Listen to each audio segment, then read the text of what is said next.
салом бинандаҳои азиз, умедворам хубед ва навиди бомдодиро тамошо доред.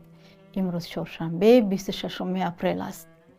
Як подполковники тоҷикро дар робита ба латокуби сарбозон дастгир карданд. Додситонии кулли Тоҷикистон рӯзи 25 апрел гуфт, Нузҳат Лазуриев, сардори комендатураи якуми ворух, қисми низомии вобаста ба нерӯҳои марзбонии Кумитаи давлатии амнияти миллист. ин воҳиди ҳарбӣ масъулияти нигаҳбонии марз дар ҳудуди шаҳри Конибодом ва шаҳри Исфараи вилояти Суғдро дорад. намояндагони додситонӣ ӯро ба сӯистифодаи мақом ва баромадан аз ҳадди ваколати хидматӣ муттаҳам карданд. мавқеи подполковник ва ё шахсони наздик ба ӯ маълум нест.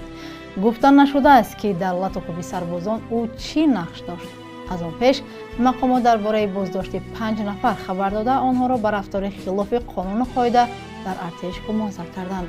ин хабарнома аз саҳифаи додситонии кул гум шуд, вале дубора бо илова онро нашр карданд. рӯзи 24 апрел навори задани сарбозон аз ҷониби аскарони бузургсолтар дар шабакаҳои иҷтимоӣ нашр шуд ва мавҷи вокунишҳоро ба бор овард.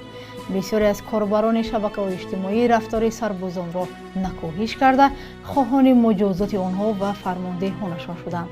ба иттилои расмӣ ҳодиса моҳи декабри соли 2022 рӯй додааст.